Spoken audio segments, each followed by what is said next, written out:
Police are investigating a mystery at a Lexington home. A mother died after police say her children found her unresponsive, what family members told us today. The parents of a fallen Kentucky State Police trooper are hoping to keep his legacy alive through a new scholarship at his old school. A warning tonight from the Georgetown Fire Department. Firefighters say someone is pretending to be them to scam money out of people.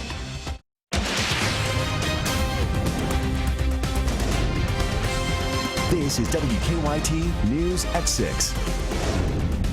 Good evening. Tonight, investigators are trying to figure out what caused a Lexington mother's death. Police say that her children found her and her husband unresponsive in their home. WKYT broke the story last night at 11. Lexington police say the children ran to a neighbor's home for help after finding the couple in their High Lawn Drive home near Bryan Avenue. Hillary Thornton talked to the children's grandmother today. It's our top story at 6.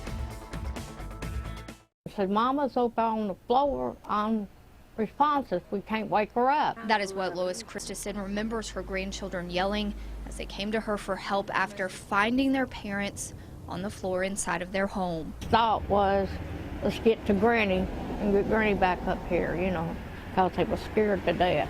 Emergency personnel then flooded High Lawn Avenue. 35-year-old Jill Carrier and her husband, 31-year-old Brandon Carrier, both rushed to UK Hospital, where the mother of 3 did not survive. What am I going to do without my daughter now?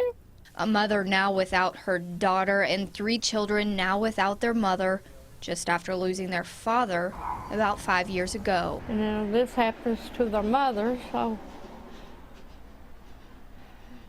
it's just a whole lot for my babies to deal with. Carrier's mother says the 3 children seem to be doing okay considering everything they've been through, but she says she knows it's going to be a long road ahead. It's just a really bad situation for the kids, and I hope they end up somewhere really nice and, you know, something for them, because it's just really bad, really bad, really bad. A family struggling to now pay for the 35-year-old's funeral while making sure the 3 children are taken care of. But I'm going to give them the best attention that I can give. The coroner's office says they have an idea of what caused Carrier's death, but they are still working on an exact cause pending toxicology results. Officers say the Cabinet for Health and Family Services has been called in to help. In Lexington, Hillary Thornton, WKYT. Investigators say Carrier's husband has since been released from the hospital. Tonight, we've learned a young woman has been killed in a Wayne County crash involving 2 tractor trailers and her car. The crash happened about 7:30 this morning on Highway 90 between Braunston and Monticello. Police say that 20-year-old Taylor Brinson's Mustang pulled into the path of one tractor trailer. The impact caused the car to then hit a second tractor trailer. Police say Brinson died at the scene. People nearby say that they're thinking of her family. It's horrible. I mean, I can't imagine what would even be going through their mind at this point. You know, especially here at the holidays. It's terrible any time, but especially at the holidays. Police say Brinson was not wearing a seatbelt. No one else was injured in the crash. The family of a fallen Kentucky State Police trooper wants to make sure he is not forgotten. Trooper Eric Chrisman died in a crash while responding to a call last summer. His family is now giving back to the school in Anderson County where Trooper Chrisman graduated. Sean Moody tells us how their gift will help students for years to come. We tried to make this stone in memory of him by putting his badge on it and the thin gray line on each side. It's been 7 months since 23-year-old Kentucky State Police Trooper Eric Chrisman died in a crash while responding to a call in western Kentucky.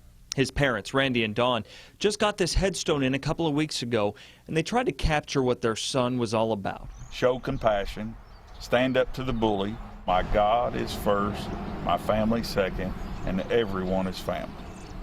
Those are lines from a note they found in his duplex after he died. And he had just written it no more than a week before he was killed in an accident, so that sums up who Eric is. That's how they want people to remember him, and they hope it inspires young people to live the same way.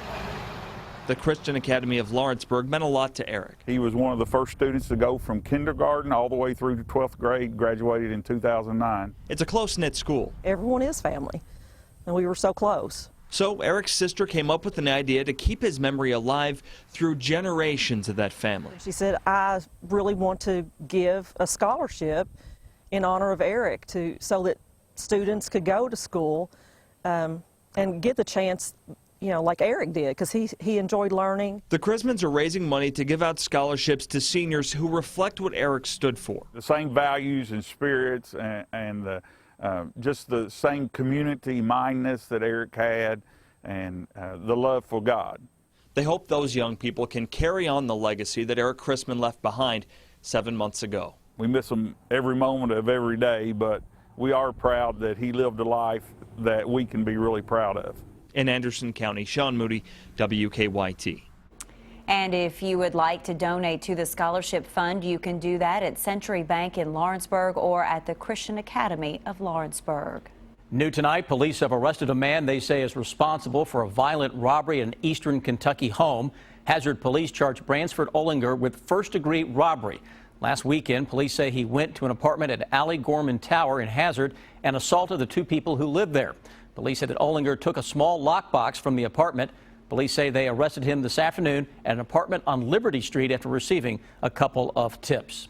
Also new tonight, deputies have arrested a man after a chase in Pulaski County. The Pulaski County Sheriff's Office says early this morning, a deputy noticed a car driving dangerously on South Highway 27.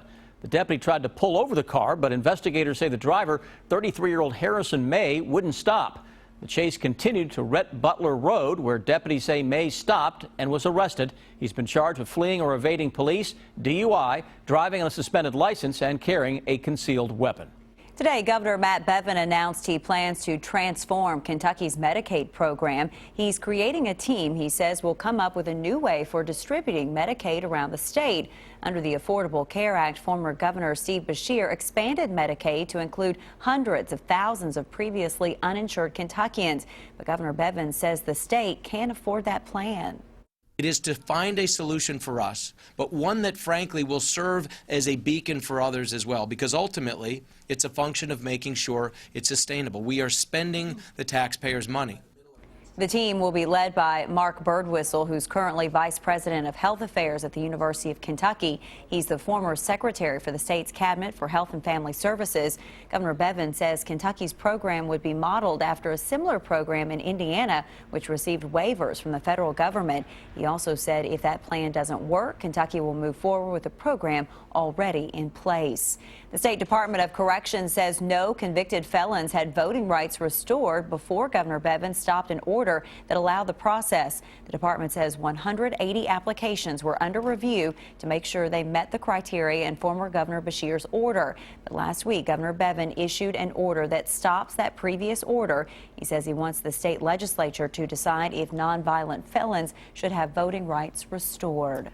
It has been a cloudy day across the Bluegrass, and soon it will feel a lot more like winter. Chief Meteorologist Chris Bailey has an early look at a colder forecast. Chris? I mean, it has to get colder sooner or later, right? It is wintertime around here. It certainly has not lived up to the billing so far for the month of December, but today we're seeing those numbers sliding back from northwest to southeast, and that's where we're going over the next few days. It'll be colder in the days ahead. Currently, we go from 39 in Covington to 54 into Harlan and Middlesboro. Same temperature swing that we've had now for the past several days, but eventually that cold air is going to win the battle. Even a little bit of a wind chill that is out there. It's close to the freezing mark in northern Kentucky with that gusty west and northwesterly wind that will continue to set in. Wind chill 39 Lexington. A lot of low clouds this evening. Broaden out the view a little bit. We do have one little weak front to our northwest. No real moisture with that in terms of precipitation. Maybe a little drizzle this evening or a passing flake at some point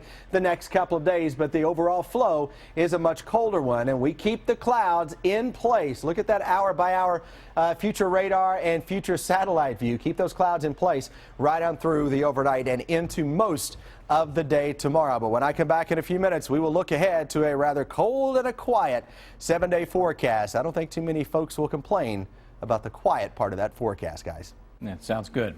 Well, you may think it's legit at first. Someone calls you claiming to be from the Georgetown Fire Department, and they're asking for a donation. But Georgetown firefighters say it's just a scam, and they want to make sure that you don't fall for it. Monique Blair has the story new at 6. The Georgetown Fire Department has important things to do, like, of course, putting out fires. Now, along with dousing flames, they are also trying to extinguish a scammer. We received a call yesterday at one of our stations that there was somebody soliciting money calling different houses, requesting money in behalf of the Georgetown Fire Department. Fire Marshal Tim Thompson says the scammer will call random people in Georgetown and will say he's with the fire department. In one instance, he called a woman who just so happens to be a Lexington firefighter, and she knew something didn't add up. That firefighter then came and told the chiefs and the rest of us what was going on. Fire Marshal Thompson immediately took to Facebook to warn people about the hoax. He says so far about 4 people have gotten the call to give money. We make our runs, we get our equipment, everything, our salaries are provided from taxes. That's why people pay taxes. We don't solicit funding. We're not a volunteer department. But if you do get that call to give, Thompson has some tips you can do to help out the department. If they're willing to still reach out after it's been on Facebook and on the news, try to get some information out of them. Try to see what you can get, if you can get a name out of them. In Georgetown, Monique Blair, WKYT. Georgetown firefighters say so far no one has lost any money because of the scam. Some organizations around the Bluegrass are seeing more donations pour in as 2015 winds down. We'll explain why. And then we have learned the Lexington Fire Department will soon have a new leader.